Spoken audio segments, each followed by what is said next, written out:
ಇನ್ನು ಕಿತ್ತೂರು ಖಾನಾಪುರ ಒಳಗೊಂಡ ಉತ್ತರ ಕನ್ನಡ ಲೋಕಸಭಾ ಕ್ಷೇತ್ರ ವ್ಯಾಪ್ತಿಯ ಕೃಷಿಕರ ಯುವಕರ ಶ್ರೇಯಸ್ಸಿಗೆ ಸಂಸದನಾಗಿ ಆಯ್ಕೆಯಾದ ಮೇಲೆ ಪ್ರಾಮಾಣಿಕ ಪ್ರಯತ್ನ ಮಾಡಿ ನಮ್ಮ ಕ್ಷೇತ್ರದ ಅಭಿವೃದ್ಧಿಗೆ ಸದಾ ಬದ್ಧನಿದ್ದೇನೆ ಎಂದು ಅಭ್ಯರ್ಥಿ ವಿಶ್ವೇಶ್ವರ ಹೆಗಡೆ ಕಾಗೇರಿ ಹೇಳಿದರು.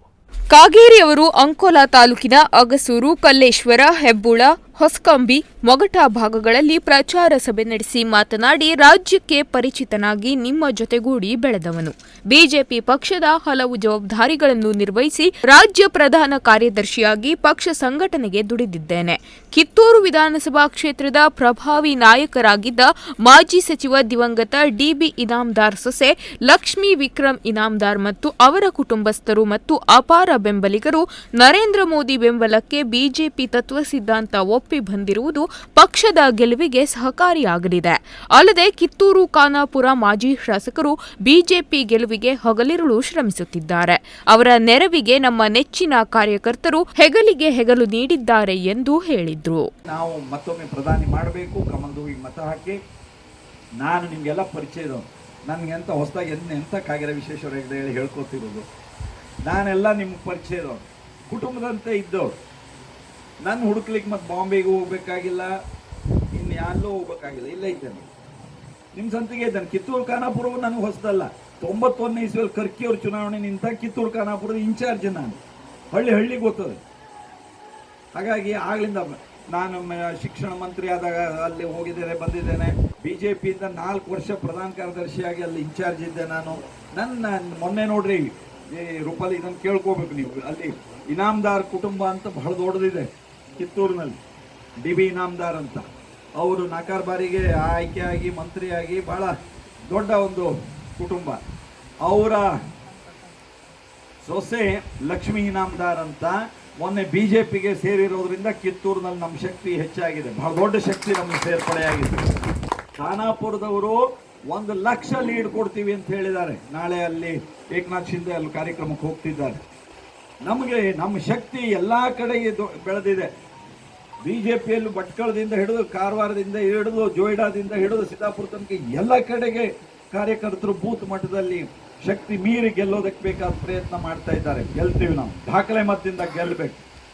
ಅದು ಕಾಂಗ್ರೆಸ್ ಬಗ್ಗೆ ನಾನು ಹೇಳೋದಿಲ್ಲ. ಪಾಕಿಸ್ತಾನ್ ಜಿಂದಾಬಾದ್ ಹೇಳೋ ಸ್ಥಿತಿ ನಮ್ಮ ವಿಧಾನಸೌಧಕ್ಕೆ ಬಂದದೆ ಅಂದರೆ, ಆ ನೇಹಾ ಹಿರೇಮಠ ಹತ್ಯೆ ಆಗೋದಕ್ಕೆ ಆ ರೀತಿ ಮಾನಸಿಕತೆಗೆ ಧೈರ್ಯ ಬಂದದೆ ಅಂದರೆ ಕಾಂಗ್ರೆಸ್ ರಾಷ್ಟ್ರದ್ರೋಹಿಗಳ ಅಪರಾಧಿಗಳಿಗೆ ಪ್ರೋತ್ಸಾಹ ಕೊಡ್ತಾ ಇದೆ ಅನ್ನೋದೇ ಅರ್ಥ.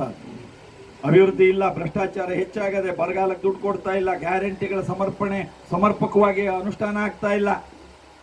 ಹೇಳಿದ್ರಲ್ಲ 20 ರೂಪಾಯಿ, 100 ರೂಪಾಯಿ, 100 ರೂಪಾಯಿ, 500 ರೂಪಾಯಿ ಸ್ಟ್ಯಾಂಪ್ ಪೇಪರ್.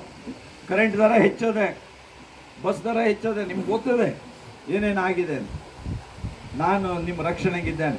ಅಡಿಕೆ ಬೆಳೆಗಾರರು ಇರ್ಬೋದು, ಸಾಮಾನ್ಯ ರೈತರು ಇರ್ಬೋದು, ನಮ್ಮ ಜಿಲ್ಲೆಯ ಪ್ರವಾಸೋದ್ಯಮ ಬೆಳೆಸೋದಕ್ಕಿರ್ಬೋದು, ಉದ್ಯೋಗದ ಸೃಷ್ಟಿಗಿರ್ಬೋದು, ಇಲ್ಲಿ ಅಂಕೋಲಾ ಹುಬ್ಬಳ್ಳಿ ರೈಲ್ವೆ ಒಳಗೊಂಡಂತೆ ಕೊಂಕಣ್ ರೈಲ್ವೆ, ನಮ್ಮ ತಾಳಗುಪ್ಪ ಹುಬ್ಬಳ್ಳಿ ರೈಲ್ವೆ, ಎಲ್ಲವೂ ನಾನು ಏನೇನು ಅಭಿವೃದ್ಧಿ ಕೆಲಸ ಆಗಬೇಕು ಅಂತ ನಾ ಇದ್ದೇನೆ. ರಾಷ್ಟ್ರೀಯ ಹೆದ್ದಾರಿಗಳ ಸುಧಾರಣೆಗೆ, ಅಂಕೋಲಾದ ವಿಮಾನ ನಿಲ್ದಾಣದ ಅನುಷ್ಠಾನಕ್ಕೆ ನಾನೆಲ್ಲ ಇದ್ದೇನೆ ನಿಮ್ಮ ಜೊತೆಗೆ.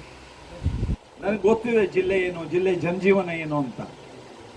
ಜಿಲ್ಲೆಗೆ ಬಂದವರು ಮೊದಲನೇ ಬಾರಿಗೆ ಈ 8 ದಿನ ಹಿಂದೆ ಬಂದವರು ಜಿಲ್ಲೆಯ ಬಗ್ಗೆ ಕಾಗೇರಿಯವರಿಗೆ ಏನು ಗೊತ್ತದೆ ಮಾತಾಡ್ತಾರೆ ಅಂದರೆ, ಪ್ರಜಾಪ್ರಭುತ್ವದಲ್ಲಿ ಇದಕ್ಕಿಂತ ಅಪಹಾಸ್ಯದ ಮಾತುಗಳು ಇನ್ನೇನು ಬೇಕು ಅಂತ ಹೇಳಿದ್ದೀನಿ ನಾನು. 30-40 ವರ್ಷ ಈ ಜಿಲ್ಲೆಯಲ್ಲಿ ಎಲ್ಲರ ಜೊತೆ ಒಂದಾಗಿದ್ದು. ಅಂದರೆ ಈಗ 8 ದಿನ ಹಿಂದೆ ನಮ್ಮ ಜಿಲ್ಲೆಗೆ ಬಂದ್ಕೊಂಡು ಕಾಗೇರಿಯವ್ರು ಈ ಜಿಲ್ಲೆ ಅಂತ ಗೊತ್ತದೆ, ಇಲ್ಲಿ ಬಿಜೆಪಿ ಅಂತ ಅದೇ, ಹಂಗದೆ ಹಿಂಗದೆ. ಬಿಜೆಪಿ ಅಂತ ಹೇಳಿ ಸಿರ್ಸಲ್ಲಿ ನಾವು ಮಾಡಿ ತೋರಿಸಿದ್ದೇವೆ, ಬಿಜೆಪಿ ಹೆಂಗದೆ ಹೇಳಿ, ಅದು ಬೇರೆ ವಿಷಯ, ನಮಗೂ ನಿಮಗೂ ಗೊತ್ತದೆ. ಆದರೆ ಈ ರೀತಿ ಹಗರದ ಮಾತು ಇಲ್ಲಿ ಗೊತ್ತಿಲ್ಲ. ಮುಳುಗಡೆ ಪ್ರದೇಶ ಅಂದರೆ ಎಲ್ಲಿಂದ ಬಂದವರು ಕೇಳಿದರೆ ಅವ್ರಿಗೆ ಅದು ಗೊತ್ತಿಲ್ಲ, ಎಲ್ಲದೇ ಅದು ಹೇಳಿ ಎಂಥದ್ದು ಗೊತ್ತಿಲ್ಲ. ನಾ ಪಾಪ ಅವ್ರ ಬಗ್ಗೆ ನಾನು ಏನು ಹೇಳೋದಿಲ್ಲ. ಕಾಂಗ್ರೆಸ್ಸಿನ ಸ್ಥಿತಿ ಅದೇ, ನಮ್ಮ ಜಿಲ್ಲೆಯಲ್ಲಿ ಯಾರನ್ನೋ ನಿಲ್ಲಿಸಲಿಕ್ಕೆ ಯಾರಿಗೂ ಆಗದೇ ಇರೋ ಸ್ಥಿತಿ ಕಾಂಗ್ರೆಸ್ಸಿಂದ ಅದೇ. ಹಾಗಾಗಿ ನಾನು ಅವ್ರ ಬಗ್ಗೆ ಹೇಳೋದಿಲ್ಲ. ಕಾಂಗ್ರೆಸ್ ಮತ್ತು ನೈತಿಕವಾಗಿ ದಿವಾಳಿ ಆಗಿದೆ ರೀ. ನಾನು ಉಳಿದಿದ್ದೆಲ್ಲ ಹೇಳೋದಿಲ್ಲ. ಅಲ್ಪಸಂಖ್ಯಾತರು ಓಲೈಕೆ ಹೇಗೆ ಮಾಡ್ತಿದ್ದಾರೆ, ಮುಸ್ಲಿಂ ಲೀಗ್ ಮ್ಯಾನಿಫೆಸ್ಟೋ ಕೊಟ್ಟಿದ್ದಾರೆ ಅವರು. ನಿಮ್ಗೆ ಆ ಮ್ಯಾನಿಫೆಸ್ಟೋ ನೋಡಿದರೆ ಮುಸ್ಲಿಂ ಲೀಗ್ ಮ್ಯಾನಿಫೆಸ್ಟೋ, ಮೋದಿಯವರು ಸುಮ್ಮನೆ ಹೇಳಲಿಲ್ಲ, ನಮ್ಗೆ ರಕ್ತ ಕುದಿಬೇಕು ಅದನ್ನು ನೋಡಿದರೆ. ಹಾಗಿದೆ ಅದು ಮ್ಯಾನಿಫೆಸ್ಟೋ. ಓಲೈಕೆಯ ತುತ್ತ ತುದಿ ಪರಮಾವಧಿ ಇದೆ. ಈ ದೇಶ ನಮ್ಮ ದೇಶವಾಗಿ ಇರಬೇಕು, ಈ ದೇಶ ಇನ್ನೊಂದು ರೀತಿಯ ಮತ್ತೆ ಅರಬ್ ದೇಶದ ಸಾಲಿನಲ್ಲಿ ಸೇರಬೇಕು ಅಂತ ಯೋಚಿಸುವಂಥ ಒಂದು ಜವಾಬ್ದಾರಿ ಕ್ಷಣ ಇದು. ಜವಾಬ್ದಾರಿ ಕ್ಷಣ.